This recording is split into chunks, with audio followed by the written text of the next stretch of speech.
আপনি পবিত্র রমজান মাসে বিতির নামাজ আদায় করতে চাচ্ছেন কিন্তু জানেন না এর সঠিক নিয়ম কি। আপনি হয়তো আদায় করছেন কিন্তু সঠিক নিয়ম না জানা থাকার কারণে আপনার একটি রাকাতও আল্লাহর দরবারে কবুল হচ্ছে না। আজকে আমি হাদিস অনুযায়ী কিভাবে 3 রাকাত বিতির নামাজ আদায় করতে হয় এটা শিখিয়ে দিব। নিয়ত কিভাবে করতে হবে, কোন সূরা দিয়ে পড়তে হবে, কত রাকাত আদায় করতে হবে এবং মোনাজাত কখন করতে হবে। বিতির নামাজের পরে কোনো দোয়া আছে কিনা আজকের একটি ভিডিওর মাধ্যমে জানবেন। শুধু তাই নয়, একজন মাদ্রাসা শিক্ষকের মাধ্যমে প্র্যাকটিক্যালি আমি শিখিয়ে দিব এই বিতির নামাজ কিভাবে আপনি আদায় করবেন। বিতির নামাজ এশার নামাজের কোনো অংশ নয়। এশার 4 রাকাত ফরজ নামাজ, 2 রাকাত সুন্নাত নামাজের মধ্য দিয়ে এশার নামাজ শেষ হয়ে যায়। বিতির নামাজ হবে রাতের সব শেষ নামাজ। আমরা পবিত্র রমজান মাসে তারাবি নামাজ আদায় করে থাকি, এই জন্য বিতির নামাজটাকে রেখে দেই। তাহলে এশার নামাজ 4 রাকাত ফরজ নামাজ আদায়ের পরে 2 রাকাত সুন্নাত নামাজ আদায়ের পরে এরপর তারাবি নামাজ আমরা আদায় করে থাকি। আপনারা যারা তারাবি নামাজ জামাতের সঙ্গে আদায় করেন তারা বিতির নামাজটা তারাবি নামাজের পরে জামাতের সঙ্গে পড়ে নেবেন। আর যারা একাকী নামাজ আদায় করেন তারা বিতির নামাজটাকে রেখে দিবেন। যদি আপনি তাহাজ্জুদ নামাজ আদায় করতে চান, তাহাজ্জুদ নামাজ আদায়ের পরে একেবারে সবশেষে গিয়ে এই বিতির নামাজ আদায় করতে হবে। আর যদি আপনি তাহাজ্জুদ নামাজ আদায় না করেন তাহলে তারাবির পরে 3 রাকাত বিতির নামাজ আদায় করে নিতে পারবেন। এখন আসি এই 3 রাকাত বিতির নামাজ আদায়ের নিয়ত আপনি কিভাবে করবেন। নিয়ত করবেন, আমি কিবলামুখী হয়ে বিতিরের 3 রাকাত ওয়াজিব নামাজ আদায়ের নিয়ত করছি। অনেকেই জানেন না বিতির নামাজ ফরজ নাকি ওয়াজিব, এই জন্য নিয়তে ভুল করার কারণে নামাজ অশুদ্ধ হয়ে যায়। সুপ্রিয় দর্শক, আজকে থেকে নিয়ত করবেন, আমি কিবলামুখী হয়ে বিতিরের 3 রাকাত ওয়াজিব নামাজ আদায়ের নিয়ত করছি। এই কথাটা মনে মনেও বলতে পারেন, চাইলে মুখেও বলতে পারেন। সুপ্রিয় দর্শক, কোন কোন সূরা দিয়ে এই বিতির নামাজ আদায় করতে হবে? সূরা ফাতিহার সঙ্গে যে কোনো সূরা দিয়ে আপনি এই বিতির নামাজ আদায় করতে পারবেন। এখানে অনেকেই ভুল করেন, মনে করেন একটা সূরা 3 বার করে পড়তে হবে, সূরা ইখলাস 3 বার 7 বার করে পড়তে হবে। না, এইরকম কোনো কথা হাদিস শরীফে উল্লেখ নাই। আপনি যদি এটা করেন তাহলে হাদিস বহির্ভূত কাজ করলেন, আপনার নামাজ অশুদ্ধ হয়ে যাবে। এই জন্য আপনার যে সূরা মুখস্থ রয়েছে ওই সূরা দিয়েই আপনি বিতির নামাজ আদায় করতে পারবেন। তো চলুন এবার আমরা শিখে নেই এই বিতির নামাজ কিভাবে আদায় করতে হয় প্র্যাকটিক্যালি। এরপর 2টি প্রশ্নের উত্তর দিয়ে দিব। একটা হচ্ছে দোয়া কুনুত মুখস্থ না থাকলে আপনি ওই টাইমে কোন দোয়া পড়বেন। 2 নাম্বার হচ্ছে মোনাজাত কখন করবেন, মোনাজাতের দোয়া কি। তো চলুন, বিতির নামাজ আদায়ের জন্য নিয়ত করতে হবে এভাবে, আমি কিবলামুখী হয়ে বিতিরের 3 রাকাত ওয়াজিব নামাজ আদায়ের নিয়ত করছি। আল্লাহু আকবার। سبحانك اللهم وبحمدك وتبارك اسمك وتعالى جدك ولا إله غيرك. أعوذ بالله من الشيطان الرجيم. بسم الله الرحمن الرحيم. الحمد لله رب العالمين الرحمن الرحيم مالك يوم الدين. إياك نعبد وإياك نستعين اهدنا الصراط المستقيم صراط الذين أنعمت عليهم غير المغضوب عليهم ولا الضالين.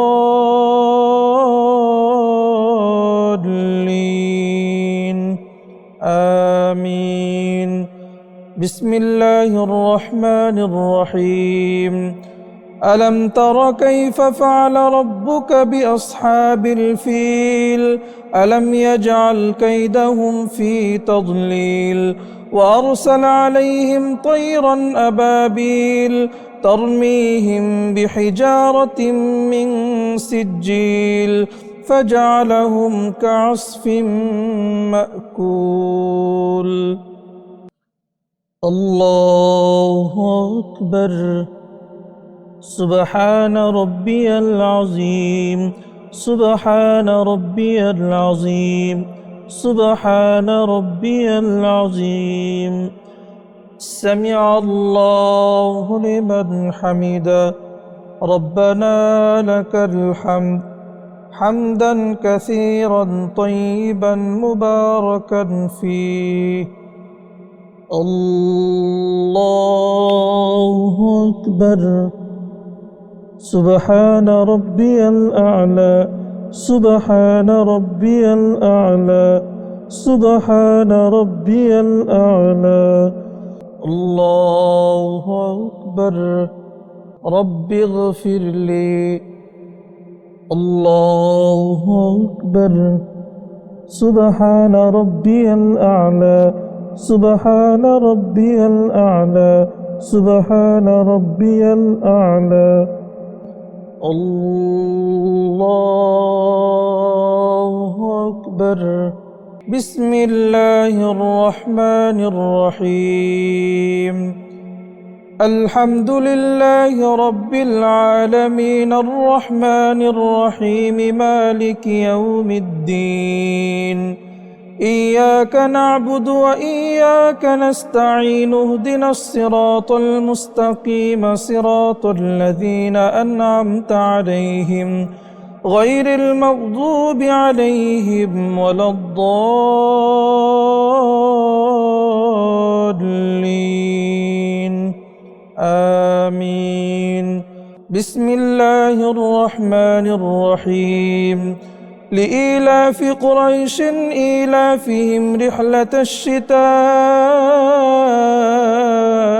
والصيف فليعبدوا رب هذا البيت الذي أطعمهم من جوع وآمنهم من خوف الله أكبر سبحان ربي العظيم سبحان ربي العظيم سبحان ربي العظيم سمع الله لمن حمده ربنا لك الحمد حمدا كثيرا طيبا مباركا فيه الله أكبر سبحان ربي الأعلى سبحان ربي الأعلى سبحان ربي الأعلى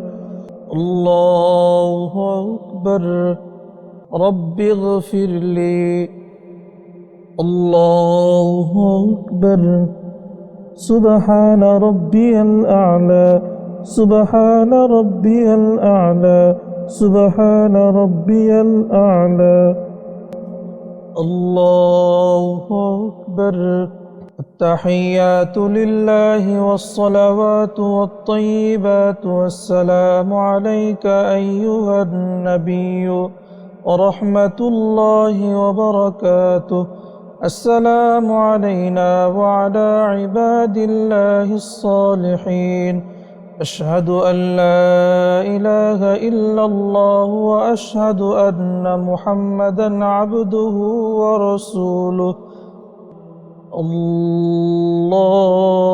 الله أكبر بسم الله الرحمن الرحيم الحمد لله رب العالمين الرحمن الرحيم مالك يوم الدين إياك نعبد وإياك نستعين اهدنا الصراط المستقيم صراط الذين أنعمت عليهم غير المغضوب عليهم ولا الضالين آمين بسم الله الرحمن الرحيم قل هو الله أحد الله الصمد لم يلد ولم يولد ولم يكن له كفوا أحد الله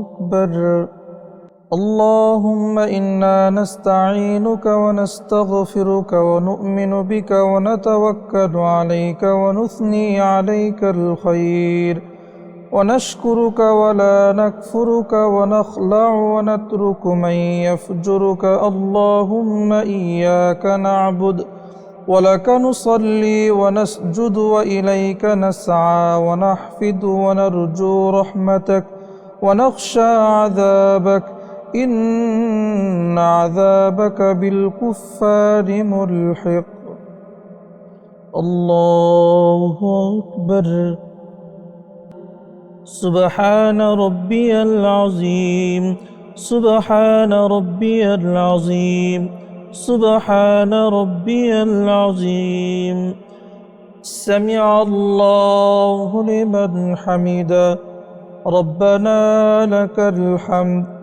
حمدا كثيرا طيبا مباركا فيه الله أكبر سبحان ربي الأعلى سبحان ربي الأعلى سبحان ربي الأعلى الله أكبر رب اغفر لي الله أكبر سبحان ربي الأعلى سبحان ربي الأعلى سبحان ربي الأعلى الله أكبر التحيات لله والصلوات والطيبات والسلام عليك أيها النبي ورحمة الله وبركاته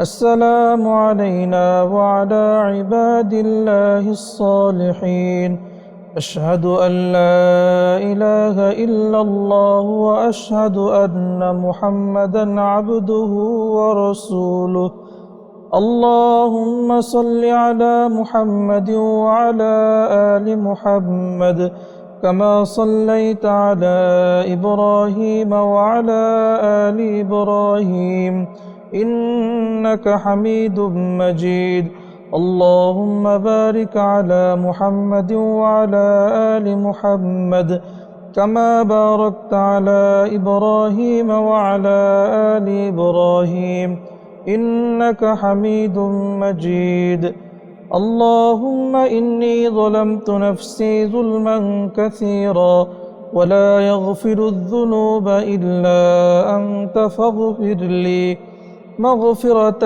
من عندك وارحمني إنك أنت الغفور الرحيم السلام عليكم ورحمة الله السلام عليكم ورحمة الله সুপ্রিয় দর্শক, 3 নম্বর রাকাতে রুকুতে যাওয়ার আগে অতিরিক্ত একটি তাকবীর দিয়ে দোয়া কুনুত পড়তে হয়। এই দোয়া কুনুত আপনাদের মুখস্থ নয়, তাহলে কি করবেন? অতি তাড়াতাড়ি দোয়া কুনুত মুখস্থ করে নিতে হবে। আমি এই ভিডিও ডেসক্রিপশন বক্সে দোয়া কুনুত শিক্ষার একটি লিংক দিয়ে দিব, ওইটা দেখে দোয়া কুনুত মুখস্থ করে নেবেন। যতদিন আপনার মুখস্থ না হয় ওই টাইমগুলোতে আপনি কি করবেন? রব্বিগফিরলি, এই দোয়াটা পড়বেন 3 বার। আমি আবার বলছি, রব্বিগফিরলি রব্বিগফিরলি রব্বিগফিরলি রব্বিগফিরলি। তাহলে রব্বিগফিরলি এই দোয়াটি 3 বার পড়বেন দোয়া কুনুতের স্থানে। আর দোয়া কুনুত মুখস্থ হয়ে গেলে ওই টাইমে দোয়া কুনুত পড়বেন। এবার আসি মোনাজাত কখন করতে হবে। বিতির নামাজ শেষ হওয়ার পরেই আপনি মোনাজাত করতে পারবেন। মনে রাখবেন, মোনাজাত বিতির নামাজের কোনো অংশ নয়। আপনি যদি মোনাজাত নাও করেন বিতির নামাজের কোনো ক্ষতি হবে না। চাইলে মোনাজাত করতেও পারেন, চাইলে ছেড়ে দিতে পারেন। তো সুপ্রিয় দর্শক, কেমন লেগেছে আজকের এই বিতির নামাজ শিক্ষার ভিডিও? নিচে কমেন্ট সেকশনে আপনার মন্তব্য জানিয়ে যাবেন। সম্পূর্ণ ভিডিও জুড়ে আপনাদের সঙ্গে ছিলাম আমি হাফেজ মাওলানা সাব্বির হোসাইন। ওয়াসসালামু আলাইকুম ওয়া রাহমাতুল্লাহ।